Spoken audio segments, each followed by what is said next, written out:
નમસ્કાર, ગુજરાત ફર્સ્ટમાં આપનું સ્વાગત છે। હું છું આપની સાથે વિકાસ મકવાણા। સમાચારની શરૂઆત કરીએ તો હવે અસામાજિક તત્વોની દાદાગીરી નહીં ચાલે, તેના પર દાદાનો દંડો ચાલવાનો છે। જી હા, ગુજરાત ફર્સ્ટનું બઝર વાગી ચૂક્યું છે અને મોટા સમાચાર પ્રાપ્ત થઈ રહ્યા છે।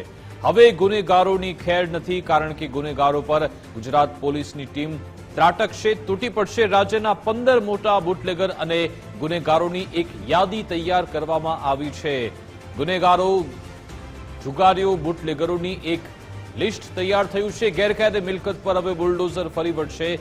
જાણીતો જુગારી ગિરીશ ઉર્ફે ટોમી ઊંઝાનું પણ તેમાં નામ, ભરૂચના બુટલેગર નયન ઉર્ફે બોબડોનું પણ તેમાં નામ છે, અમદાવાદના બુટલેગર બાબુ રાઠોડનું પણ તેમાં નામ છે, લક્ષ્મણસિંહ રાઠોડ। એટલે ટોટલ એક લિસ્ટ તૈયાર થયું છે। જે પણ અસામાજિક તત્વો છે, ગુનેગારો છે, તેમની શાન હવે ઠેકાણે લાવવામાં આવશે। તેમના પર ગુજરાત પોલીસની ટીમ ત્રાટકશે। એક આખું લિસ્ટ તૈયાર થયું છે અને વીણી વીણીને ખૂણે ખૂણામાંથી જે પણ આવા લુખ્ખા તત્વો છે, જે પણ આવા અસામાજિક તત્વો છે, જે પણ આવા ગુરગાઓ છે, તેમની જે ટીમ છે, તેમને હવે સીધા રસ્તે લાવવાનું કામ ગુજરાત પોલીસ કરવા જઈ રહી છે।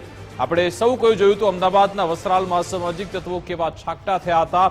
બે કહેવાતી જે ગેંગના સભ્યો આમને સામને આવ્યા હતા અને પછી સ્થાનિક લોકોને, જે સામાન્ય લોકો છે, તેમને હેરાન પરેશાન કર્યા હતા, મારામારી કરી હતી। ત્યારબાદથી જ ગુજરાત પોલીસ ડીજીપી ગૃહ વિભાગ એક્શનમાં છે। આજ અંગે વધુ વિગત આપશે અમારી સાથે ન્યૂઝ રૂમથી વિજય જોડાઈ ગયા છે। વિજય, કઈ રીતનો ગુજરાત પોલીસનો એક્શન પ્લાન છે આ અસામાજિક તત્વો, લુખ્ખા તત્વોને સીધા રસ્તે લાવવા માટે?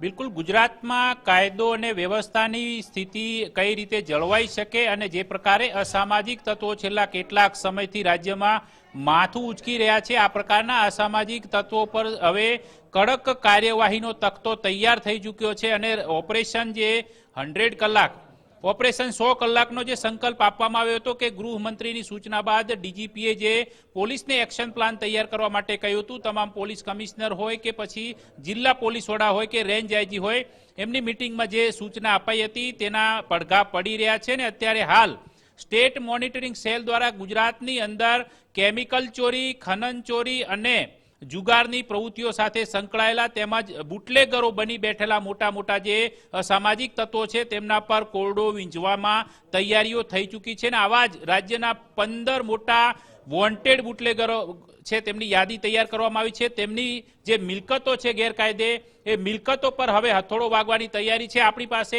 એ યાદી પણ છે કે કયા કયા બુટલેગરોની કઈ કઈ મિલકતો પર કાર્યવાહી કરવામાં આવશે। તો રાજ્યમાં 24 જેટલા અસામાજિક તત્વોનું લિસ્ટ તૈયાર કરી અને તેમનું જે ગેરકાયદે બાંધકામ ને દબાણ હતું એ માટે રાજ્યની અંદર જે સંબંધિત પોલીસ અધિકારીઓને, એ ઉપરાંત સંબંધિત કલેક્ટરોને અને કમિશનરોને વિગત અપાઈ અને હવે તોડવાની કામગીરી ચાલી છે। તો પહેલું નામ જે 15 યાદીમાં કુલ 19 મિલકતો દબાણ છે તે તોડવાના છે, તેમાં પહેલું નામ છે ગિરીશ ટોમી ઊંઝા પરસોત્તમભાઈ પટેલ। એટલે એક આ જાણીતો જુગારી છે અમદાવાદનો અને મહેસાણાનો, આ બે જગ્યાએ તેના અડ્ડાઓ ચલાવે છે જુગારના। તો એની જે 2 મિલકતો છે તે તોડી પાડવામાં આવશે, જેમાં અમદાવાદમાં મંજૂરી વગર તેને ગેરકાયદે બાંધકામ થલતેજના જે સિંધુ ભવન રોડ ઉપર કરેલું છે ત્યાં તોડવામાં આવશે। ઉપરાંત જે તેણે મંજૂરી વગર ગેરકાયદેસર રીતે ઊંઝા ખાતે પણ એક બાંધકામ કરેલ છે એને પણ તોડી પાડવામાં આવશે। તો નયન બોબડો બીજો જે છે ઉર્ફે કિશોરચંદ્ર કાયસ, જે એક બુટલેગર છે ભરૂચનો, એનું પણ જે બંગલો જે જાડેશ્વરની સીમની અંદર બનાવેલો છે એ પણ તોડી પાડવામાં આવશે। એ ઉપરાંત જે બાબુ રાઠોડ છારા, જે અમદાવાદ વિસ્તારનો જે બુટલેગર છે, જેનું શંકરપુર છાપરા વિસ્તાર કૈલાસનગર છે કે જ્યાં આસપાસ જે ગેરકાયદેસર રીતે તેને બાંધકામ કર્યું છે એને તોડી પાડવામાં આવશે। અન્ય જે ચોથા નંબરમાં છે લક્ષ્મણસિંહ ઉર્ફે કૃષ્ણા ગુલાબસિંહ રાઠોડ, એ પણ એક અમદાવાદનો પ્રોબિશન એટલે બુટલેગર છે મોટો, કે જેને પણ શંકરપુરાની બ્રિજ પાસે ગેરકાયદેસર રીતે બાંધકામ કરેલું છે એ તોડી પાડવામાં આવશે। અને એ ઉપરાંત એને દુકાનો પણ તાણી બાંધેલી છે એ પણ હટાવવામાં આવશે। સાવન છારા, એ પણ અમદાવાદનો એક મોટો બુટલેગર છે કે તેની વિરુદ્ધ પણ કાર્યવાહી કરવામાં આવી રહી છે, જેમાં છારાનગરનું જે 2 માળનું તેનું મકાન છે એ ગેરકાયદેસર રીતે તેને બાંધ્યું છે। ઉપરાંત જે માજનિયાવાસ પાસે, સૈદપુર ભોગા પાસે પણ 3 માળનું મકાન ખડકી દીધેલું છે, ત્યાં પણ મંજૂરી નથી લીધી, તો એ પણ તોડવામાં આવશે। અન્ય જે એક બુટલેગર છે અમદાવાદનો રાજુ ગેંડી, રૂપચંદ કૃષ્ણાની, એની અલગ અલગ 3 મિલકતો ગેરકાયદેસર છે કે જે કોઈ પણ પ્રકારની મંજૂરી વગર સરદારનગરની અંદર એને ખડકી દીધી છે, તો એ પણ તોડવાની તૈયારીઓ કરી દેવામાં આવી છે। ઉપરાંત ગોવિંદ ઉર્ફે ગામો ખોડીદાસ પટેલ, આ અમદાવાદનો અને ગુજરાતનો જાણીતો જુગારી છે, જે મનપસંદ જીમખાના પ્રાઇવેટ લિમિટેડ છે, ત્યાં પણ જે પતરાના શેડનું બાંધકામ કર્યું છે ગેરકાયદેસર રીતે, એ તોડવાની કાર્યવાહી કરવામાં આવી રહી છે. એ ઉપરાંત અન્ય નામ છે મોટો બુટલેગર ગુજરાતનો, જે કચ્છમાં છે, અશોકસિંહ ઉર્ફે મામા બાલુબા જાડેજા, જે ભચાઉ શહેરમાં છે. એને દરબારગઢ પાસેની એની જે મિલકત છે ત્યાં પણ કોઈ પણ પ્રકારના મંજૂરી નકશાથી ફેરફાર કરીને વધારાનું બાંધકામ કરીને સરકારી જગ્યા પર દબાણ કર્યું છે. એટલે કે લેન્ડ ગ્રેબિંગનો ગુનો પણ આની સામે દાખલ થઈ શકે છે. અન્ય એક કચ્છનો બુટલેગર છે પૂના ભરવાડ, જે આથમણા નાકા રાપર વિસ્તારમાં છે, તેને પણ કોઈ પણ પ્રકારે મંજૂરી લીધા વગર સરકારી જગ્યાની અંદર દબાણ ખડકી દીધું છે. એટલે એ પણ એક મોટો લેન્ડ ગ્રેબિંગનો કિસ્સો બની રહ્યો છે.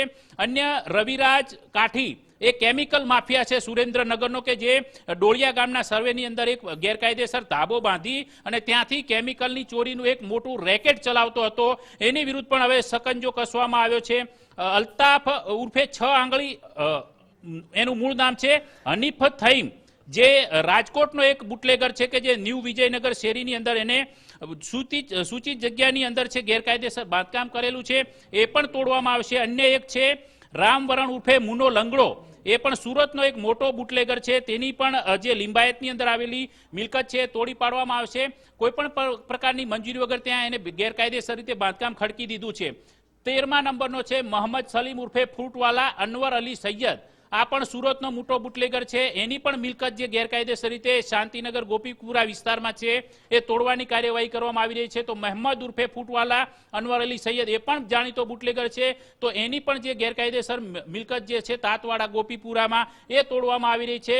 જુનાગઢનો એક જાણીતો બુટલેગર એટલે ધીરેન કારિયા, જેનું ખામધોડ રેવન્યુ વિસ્તારની અંદર એને ધાણા દાળનું આખું કારખાનું ગેરકાયદેસર રીતે ખડકી દીધું છે, એ પણ તોડવાની કામગીરી કરવામાં આવી રહી છે. આ ઉપરાંત જે સ્ટેટ મોનિટરિંગ સેલે જે આ ઓપરેશન 100 કલાકની અંદર જે કામગીરી કરવાની હતી, એ 72 કલાકની અંદર આ પ્રકારના 24 જેટલા જે જાણીતા બુટલેગર, કેમિકલ માફિયા, ખનન માફિયાઓની યાદી તૈયાર કરી અને તેમની વિરુદ્ધ હવે કાયદાનો કોરડો વીંચવામાં આવી રહ્યો છે. આ જ પ્રકારે અન્ય રીતે પણ સામાજિક રીતે સામાન્ય જનતાને રંજાડતા અસામાજિક તત્વો છે, કે જે રેસ લગાવીને બેફામપણે સરા જાહેર કાયદો વ્યવસ્થાના લીરા ઉડાડે છે, એવા તત્વોની યાદી પણ છે જિલ્લા વાઇઝ તૈયાર થઈ ચૂકી છે. અને આગામી સમયની અંદર રાજ્યની પોલીસ આવા અસામાજિક તત્વો વિરુદ્ધ ત્રાટકશે અને ગુજરાતની અંદર કાયદો વ્યવસ્થા અને શાંતિ સ્થપાય તે માટેના તમામ પ્રયાસ કરવા માટે અત્યારે પોલીસ તત્પર છે, તૈયાર છે, અને તેની સાથે સમગ્ર તંત્ર પણ જોડાયું છે. બિલકુલ, આભાર વિજય, તમામ જાણકારી આપવા બદલ.